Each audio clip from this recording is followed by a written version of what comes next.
আসসালামু আলাইকুম রহমতুল্লাহি ওবরাকাতুহ। প্রিয় দেশবাসী, আজকে সালাউদ্দিন সাহেব ২৪-এর গণ অভ্যুত্থান নিয়ে যে ধরনের কথা বলেছেন, এটা জাতি হিসাবে আমরা লজ্জিত। তিনি বলেছেন, জুলাই ঘোষণাপত্র একটি আবেগ। এই ঘোষণাপত্র কোনো ক্রমেই সংবিধানের সঙ্গে যুক্ত করা সম্ভব নয়, কারণ এই আবেগের জায়গা থেকে জুলাই অভ্যুত্থান হয়েছে। সালাউদ্দিন সাহেবকে প্রশ্ন করি, আপনি বাংলাদেশে এসেছেন কি প্রক্রিয়ায়?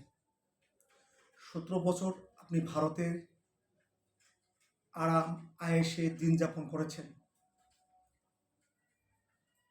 সেখানে আপনি এস আলম গ্রুপের বাড়িতে ছিলেন, ভালো খাওয়া দাওয়া পেয়েছেন। সেখানে আপনি রয়ের ট্রেনিং প্রাপ্ত। আপনি ৫ তারিখে বাংলাদেশে এসেছেন। খালেদা জিয়া মুক্ত হয়ে দেশের বাইরে যা চিকিৎসা নিয়েছেন। তারেক রহমান সকল মামলা থেকে মুক্ত পেয়েছে। লুৎফুজ্জামান বাবর সব মামলা থেকে মুক্ত পেয়েছে। বিএনপির অনেক বড় বড় নেতা মামলা থেকে মুক্তি পেয়েছে। জাকিরের মতো দুর্ধর্ষ ডাকাত সেও মুক্তি হয়েছে। আর আপনি আজকে বলতেছেন আবেগ, যেখানে ২৪-এর গণ অভ্যুত্থানে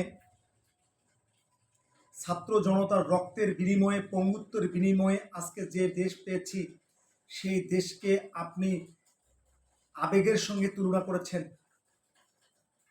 আপনি ক্ষমতায় গেলে তো আমাদেরকে ধরে ধরে ফাঁসি দিবেন।